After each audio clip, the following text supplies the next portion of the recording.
I don't know if you have noticed it, but recently we have been working more on improving the code base rather than improving the output of the program. So specifically, we used functions, we integrated functions in our code, even though the code was also working without functions. The program was working because it's relatively a small program. But if the program gets bigger, then you really have to use functions to be able to keep your code organized. So whenever you want to create a process, just put it in a function. And in this video we will go and work even further improving our code. So you remember the example of the barista and the coffee. So let's talk about that again. So I have a question for you. When you order the coffee to the barista, where does the barista make the coffee? Does he or she make the coffee in the table you're sitting, or does the barista have a separate space where they prepare the coffee? And the answer is, of course, they have a separate place for that, otherwise things would get messy. And that's what we want to do here in our code as well. We want to separate the processes in a separate file. So currently we are in main.py, which is this file in here. What I'll do now is I will right click over the project directory, which is the same directory where main.py is located. So I'll right click here and create a new Python file. You can name this file anything you want. I would like to name it just functions. On PyCharm I don't have to supply the .py extension because PyCharm will add it by default. So that is a functions.py file. And I'll just go to my main.py file and just cut these two functions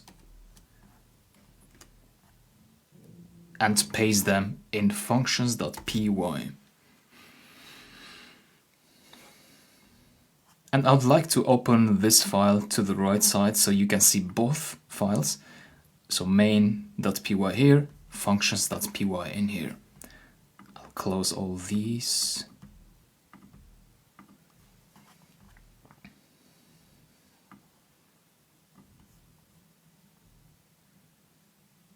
Now I get all these red underlined elements, such as the function call here. So it says unresolved reference get to do's, because this script now doesn't know anymore what get to do's is. Same for write to do's. So they are defined somewhere else and not in this script. We can fix that by saying from functions import get to do's, comma, write to do's. And now the red lines are gone. So if I run the script, it will behave exactly the same as it did before. Just show the to-dos and here they are. So why did I place the functions in another file? Well, this is just a common practice. It's a good practice to do because you want to organize the code when it gets bigger. So it's better to have logical parts of the code in separate files so that the code doesn't get extremely long. So in this case, it's logical to put functions, so procedures and processes, in one file and then simply import them in here. And that is the syntax to import elements from another file to another file. Now this syntax will work only when main.py and functions.py are in the same directory. Because they are in the same directory, this file knows where to find this functions. So that is the name I gave to my .py file. So that has to reflect that file. And of course, these also have to reflect the names of the functions in here. So those from and import are keywords, which are part of this syntax. Now, this is not the only way to import functions. Another way is to just say, well, let me comment this. So another way is to say import functions, and then you see that these are again in underlines, because these names again are not defined in this script. They are not mentioned anywhere.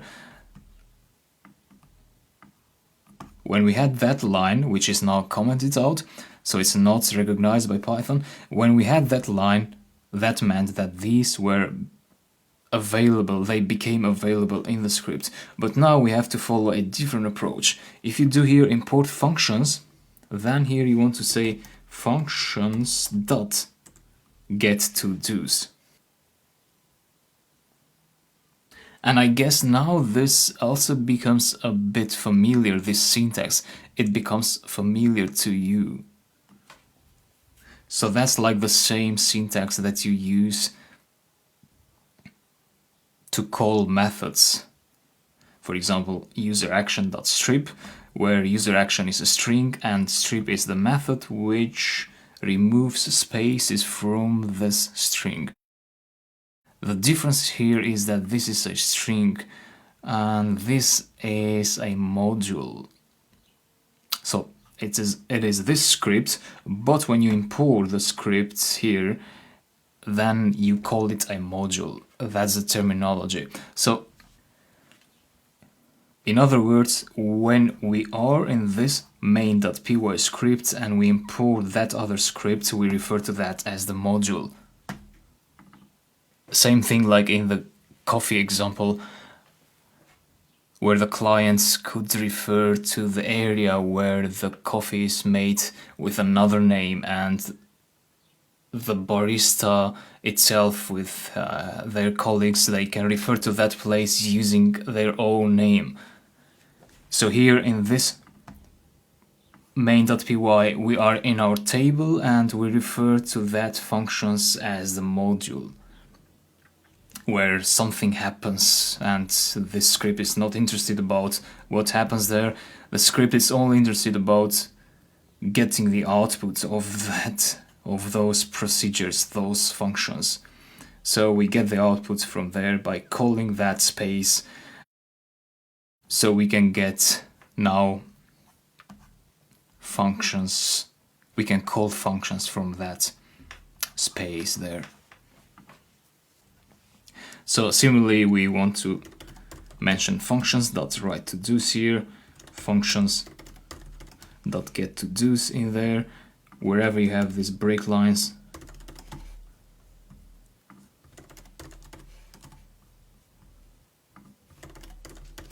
There and here as well. So now we don't have any more red lines. The question is, which way should you use, this or that? And that's a hard question, and it's not always easy to answer. It depends how many functions you have in the module here. So in our case, we only have 2, but if we had more, then you'd have to write all the names of the functions there and so on, divided by commas. So if that was the case, then it would definitely be better to just import the functions module and then just refer to the functions of that module using functions as the first name, separated by a dot. So that would avoid us having to import all the functions one by one. We could forget one of them or it could become a long list here. So that's why we have this other simpler way to import a module and then refer to them as here. So if you have very few functions like we have here, you could use that, but this is also fine to use. And this can also make the code more readable, because by just looking at this part here, you know that get-to-dos comes from the functions module. So that gives you some extra information. Whereas if you had only that without the comment, so you'd have something like that. In that case, it's not easy to tell if get-to-dos was defined in this script or in another script. Of course, you can look at the script and see if get-to-dos is there, but it's easy to just tell immediately if this is from this script or from another script. So that's why I would suggest to use this syntax.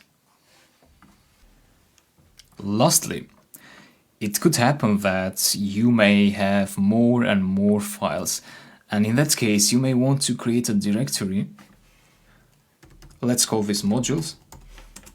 So this directory, which is in the same directory with main.py, now if I drag functions.py and drop it in modules, PyCharm will ask me if I want to refactor, so I refactor here.